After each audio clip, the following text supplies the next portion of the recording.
to like and subscribe, will you? Thanks! Nanay, magandang umaga po. Magandang umaga naman. Yan po ang aking nanay. Ang ganda-ganda. Tatanungin natin ang nanay ko. Ano ang maipapayo niya sa akin? Nanay, anong maipapayo mo sa Ang may akin? papayo ko sa iyo ay ingat. Tapos ay ingatan ang sarili. At magpapabait ikaw. Magpapakabait ikaw. Ay, salamat. Ganun lang naman. Nanay, anong pinakagusto mong ugali ko? Nako, lahat gusto ko ang ugali mo. Na, Lahat. Bakit may mapipili pang ugali? oh, Ay, nasa tao na yun. Mm. okay. Nanay, anong pinakaayaw mo sa ugali ko? Ang pinakaayaw ko sa ugali mo, madamot. Na,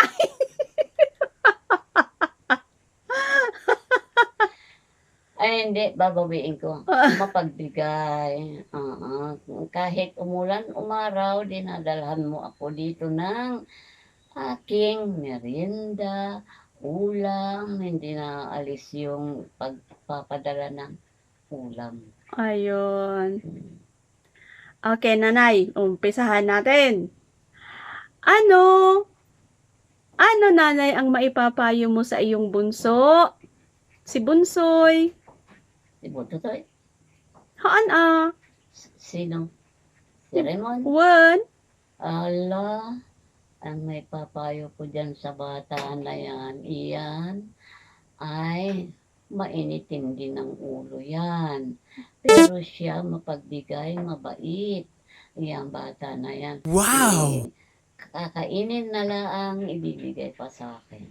Ayun. Oy, Bunsoy, narinig mo ang sabi ni nanay. Pangalawa, anong maipapayo mo kay Bunsoy na babae? Nako, si Marisay mapagbigay yan sa akin, mabait yan sa akin. Mm.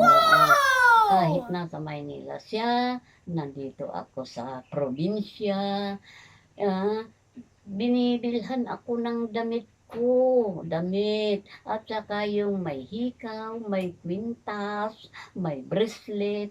Sa katunayan, nandiyan pa nga yung bracelet na bigay niya. Wala kang masasabi dyan, tahimik yung bata na yan. Oh, biyoyo. Okay po. Kasunod, anong masasabi kay Tsurugi? Ay, yung aking bayaw. Ni Tsurugi man.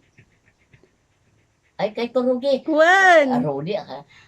Ay, naku, tahimik yung bata na yan. Pero, yan, nung ako ay tumira sa kanya 3 buwan, siya ang nagpabunot ng ngipin ko. Siya ang nagluluto, hindi ako nagalaw sa kusina.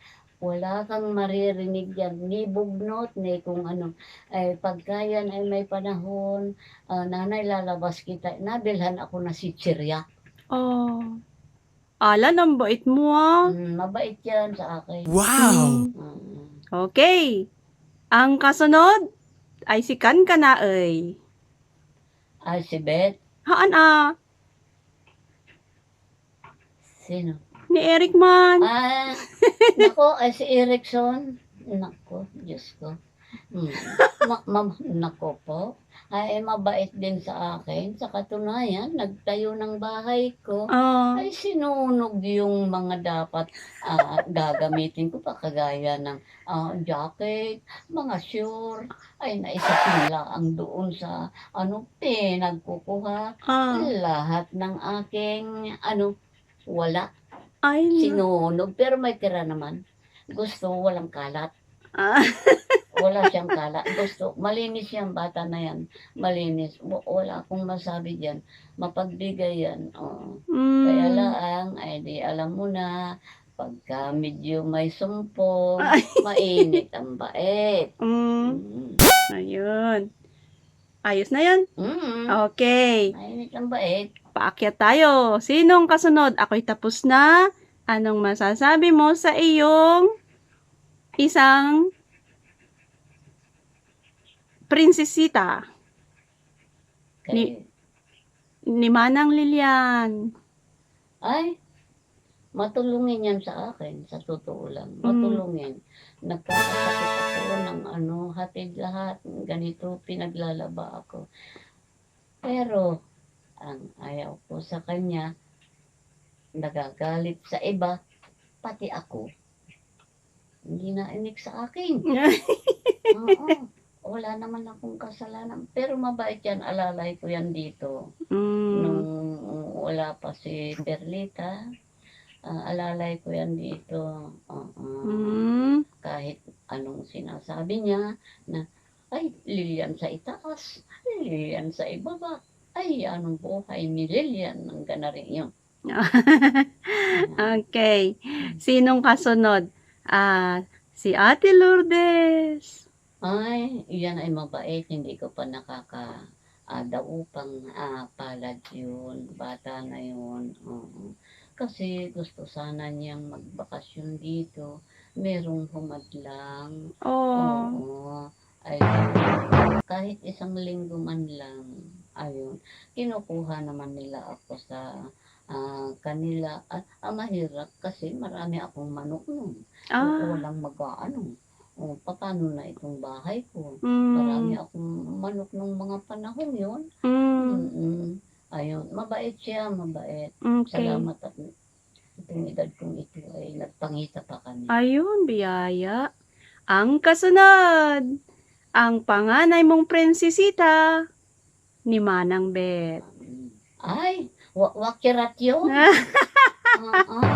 Nako, may sasabihin ka, naka-100 na ang sagot. Pero yun, kahit ganun, mapagbigay siya. Nung magbakasyon sila dito, merong duster, merong panty na ibinigay sa akin. Ayun, ay salamat naman. At ang sabi, pagtapos daw yung sasakyan ng kanyang anak, sasama siya, dadaanan si Eric at paparito sila. Hindi lang alam kung kailan. Kung halimbawa matapos yung sasakyan, dahil may pangako yung bunso na mag-antay-antay kalula, talagang dadating kami. Ay, Ayun, biyaya. ang sabi. Biyaya, si pamangkin, si Jennifer. Jennifer, pumasyal kayo ha. Okay. Nanay, kumusta ang ating panganay? 3, 2, 1.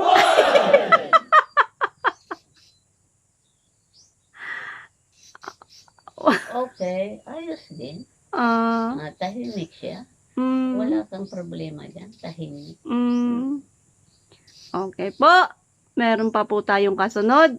Ano ang masasabi ng aming nanay sa mga nadagdag sa aming pamilya sa susunod? Nanay, nandito tayo sa ikalawang bahagi. Hindi natin maisasama yung asawa ni Raymond dahil hindi mo nakasama. Ang maisasama natin, sinong kasunod? Ay, asawa ni Marisa. Anong masasabi mo kay Roger, nanay? Ang masasabi ko kay Roger, tahimik. Tahimik. Magkabanggaan ang balikat. Ay, walang pakialam. Ayun. Tahimik siya. Medyo ibig sabihin, mahirap din pakibagayan. Pero i-adjust na lang natin. Ay, transparent. Tahimik ay.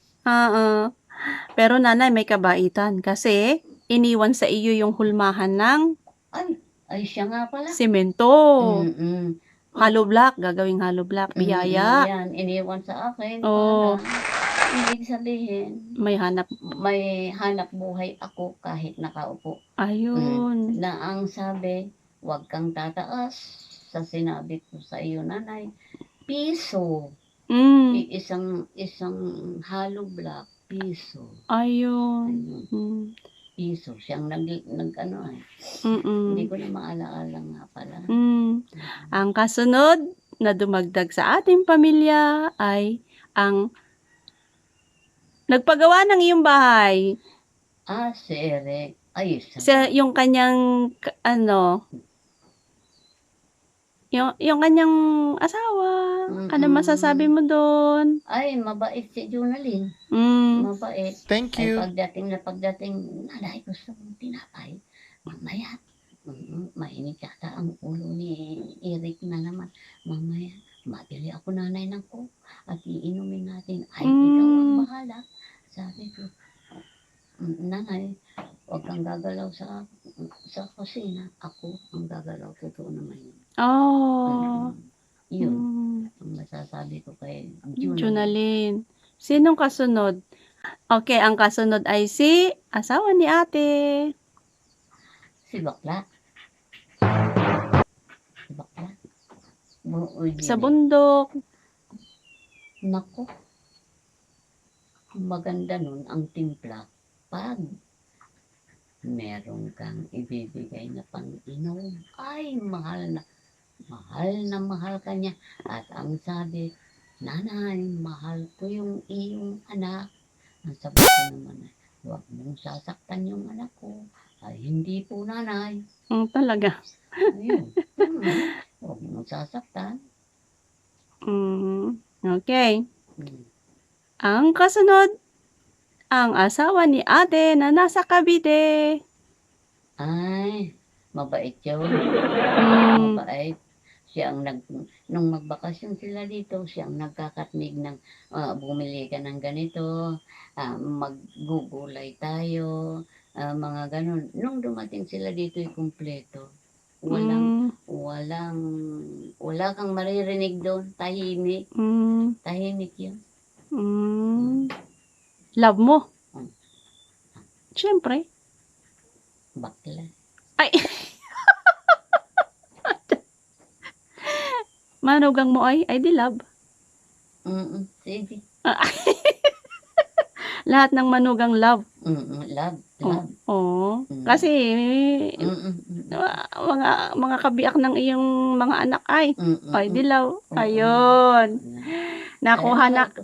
Kung nandyan lang, ay mahal ko si Emerson din.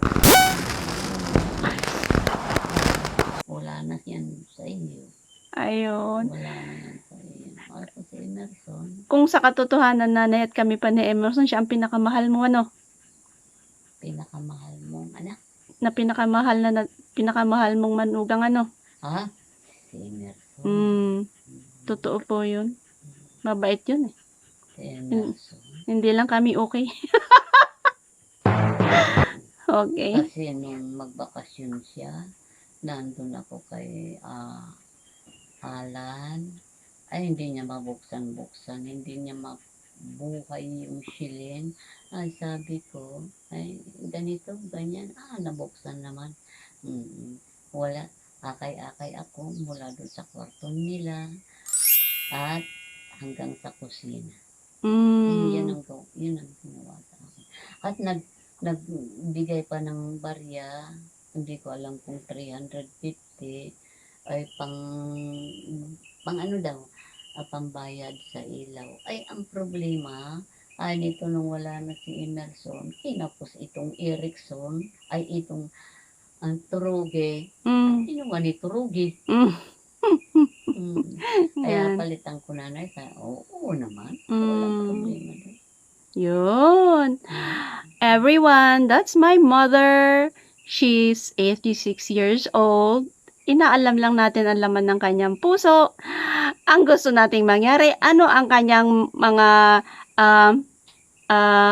payo sa kanyang mga anak at ano. Me, I'm brave enough to ask anong pinakaayaw mo sa akin. Sa mga iba ang nangyari. But it's okay. At least nagparaya ang Nanay Loleng sa ating plano na matagal nang gusto kong tanungin na hindi ko natanong-tanong. Nanay, salamat! Salamat din. Okay.